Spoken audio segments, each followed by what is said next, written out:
Hello everyone. Today I'm going to be start first aid class. What is first aid? Some of you people knows the first aid. Some of the people don't know the first aid. So today I'm going to be tell to you first aid class. First definition. In definition, the immediate and temporary care given to the someone who is injured or suddenly became ill before professionals medical help arrives.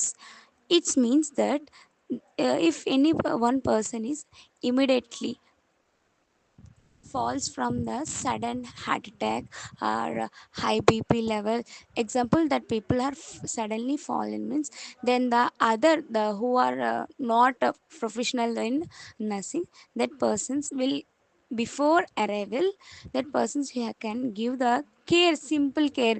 Just we have to give some lemon water or some any emergency treatment, that is called first aid. సింపుల్‌గా first aid అంటే ఏంటి అంటే, ఈ యొక్క definition ఏం చెప్తుంది అంటే, immediate and temporary care given to the someone who is injured or suddenly became ill before professional medical help arrives.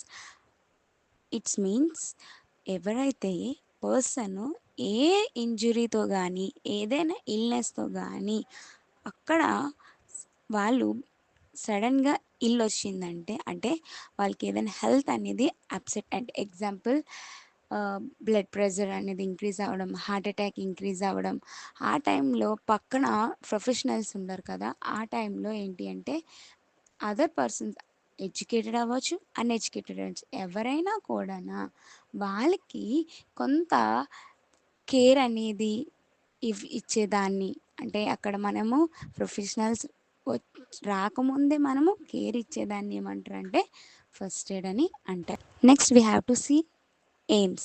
In aims of first aid, there are the mainly three aims. First is preserve life.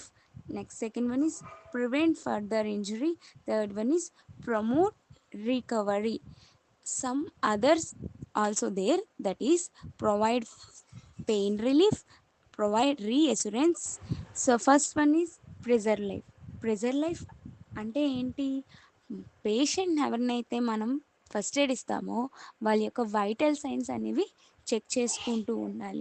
వాళ్ళ యొక్క ice అన్నీ కూడా blink అవుతున్నాయా లేవా అని కూడా check చేసుకోవాలి. ఎందుకు చెక్ చేసుకోవాలి అంటే, వాళ్ళకి ఫర్దర్గా ఎలాంటి కాజ్ అనేది రాకుండా మనం వాటిని చెక్ చేసుకుంటూ ఉండాలి. So next one is prevent from the further injuries. వాళ్ళకి మేజర్ ఇంజరీస్ ఏవి కూడా రాకుండా వాటిని మనం ఏం చేయాలంటే వాడిని చెక్ చేసుకుంటూ ప్రతిదీ కూడా మనము చెక్ చేసుకుంటూ ఉండాలి. Next third one is promote recovery. Person అనేవాడికి మనం థర్డ్ వన్ ఏం చేయాలి అంటే, రికవర్ అయ్యే స్టేజ్లో ఉన్నాడా లేదా, లేకపోతే ఇంకా మేజర్గా ఇన్డెప్త్గా ఏమైనా ఉన్నాయా లేదా అనేవి కూడా చూసుకుంటూ ఉండాలి. నెక్స్ట్ అదర్స్కి వచ్చేసరికి ప్రొవైడ్ పెయిన్ రిలీఫ్. మనం ఏం చేయాలంటే ఐస్ ప్యాక్స్ యూజ్ చేసి వాళ్ళ యొక్క పెయిన్ అనేది మనము రిలీఫ్ చేస్తూ ఉండాలి. దెన్ నెక్స్ట్ వచ్చేసరికి ఏంటి అంటే ప్రొవైడ్ రీఎస్యూరెన్స్. అంటే వాళ్ళకి మనం ఏం చేయాలంటే రీఎస్యూరెన్స్ ఉండాలి. So don't worry, so be free, అంటే వాళ్ళకు ఉన్న ఫియర్ని మనం ఏం చేయాలంటే రిమూవ్ చేసుకుంటూ ఉండాలి. So that is the aims. Next is principles. In principle there are the so many principles. అంటే మనం ప్రిన్సిపల్స్ అనేవి ఎందుకు ఫాలో అవ్వాలి అంటే, పేషెంట్ని మనకి ఎలా పడితే అలాగా మనం వాడికి ఫస్ట్ ఎయిడ్ చేయకూడదు. ఫస్ట్ మనం ఏం చేయాలి అంటే reach the site of accident as early as possible. అంటే మనము ఇమ్మీడియట్గా మనకి ఎంత పాసిబుల్ అయితే అంత పాసిబుల్గా సైట్కి రీచ్ అవ్వాలి. నెక్స్ట్ సెకండ్ వచ్చేసరికి టైం వేస్ట్ అని చేయకూడదు.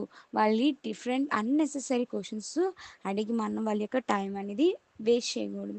నెక్స్ట్ ఏం చేయాలంటే మనం భయపడకుండా వెంటనే వాళ్ళని క్విక్గా ఏం చేయాలంటే లేపాలి. లేపి వాళ్ళకి మనం ఏం చేయాలంటే రీఎస్యూరెన్స్ అనేది ఇవ్వాలి. అంటే వాళ్ళలో ఉన్న భయాన్ని మనం తీస్తూ ఉండాలి. నెక్స్ట్ మనం ఇమ్మీడియట్గా వాళ్ళ యొక్క కాజ్ ఏంటి, ఇంజరీ అవ్వడానికి కారణం ఏంటి అనేది మనము చూసుకుంటూ ఉండాలి. తర్వాత వాళ్ళు పాయిజన్ తాగారా, లేకపోతే సూసైడ్ చేసుకున్నారా, ఏమైనా ఫైర్ యాక్సిడెంట్ అయిందా, లేకపోతే ఇన్సెక్ట్స్ ఏమైనా బైట్ చేసాయా, ఆ వాటి దగ్గర నుంచి వాళ్ళని దూరం పట్టుతూ ఉండాలి. ఇమ్మీడియట్గా వాళ్ళ చుట్టుపక్కల ఉన్న వాళ్ళ క్రౌడ్ని కూడా మనము అవాయిడ్ చేస్తూ ఉండాలి. నెక్స్ట్ ఇమ్మీడియట్గా పేషెంట్ బ్రతికి అంటే డైడ్ ఆర్ అలైవ్, బ్రతికి ఉన్నాడా లేదా కూడా చెక్ చేసుకుంటూ ఉండాలి. నెక్స్ట్ వచ్చేసరికి ఎమర్జెన్సీగా కాల్ చేయాలి హెల్ప్ కోసం. ఎవరినో ఒకరి, మనం ఒక్కరినే కాకుండా చుట్టుపక్కల ఎవరినైనా ఉంటే ఎమర్జెన్సీగా వాళ్ళని కాల్ చేయాలి. ఇఫ్ ఇన్ కేసు వాళ్ళు కానీ బ్రీతింగ్ డిఫికల్టీ కానీ, లేకపోతే ఏవైనా కార్డియాక్ ఫంక్షనింగ్ కానీ అయ్యాయంటే మనం ఏం చేయాలి అంటే, అక్కడ ఇమ్మీడియట్గా ఎవరైతే విక్టిమ్ పర్సన్ ఉన్నారో ఆ పర్సన్కి మనము అక్కడ ఎక్కడైతే పడిపోయారో ఇమ్మీడియట్గా అక్కడ మనం ఏం చేయాలంటే మెడికల్ ఫస్ట్ ఎయిడ్ అనేది అరేంజ్ చేసుకుంటూ ఉండాలి. తర్వాత పేషెంట్ యొక్క డీటెయిల్స్ అనేవి కూడా మనము రికార్డ్ చేసుకోవాలి. తర్వాత పేషెంట్కి కంఫర్టబుల్ పొజిషన్ ఇవ్వాలి. నెక్స్ట్ పేషెంట్ని కాన్షియస్గా ఉంటే మాత్రం మనము వాళ్ళకి రీఅష్యూరెన్స్ అనేది ఇచ్చేసి పేషెంట్ని ఎమర్జెన్సీగా మనం ఇవ్వాల్సినంత ట్రీట్మెంట్ ఇచ్చేసి మనము నెక్స్ట్ రిఫర్ చేయవలసింది హాస్పిటల్కి మనము రిఫర్ చేయాలి. సో ఇవి కంపల్సరీగా ఫాలో అవ్వాల్సిన ప్రిన్సిపల్స్.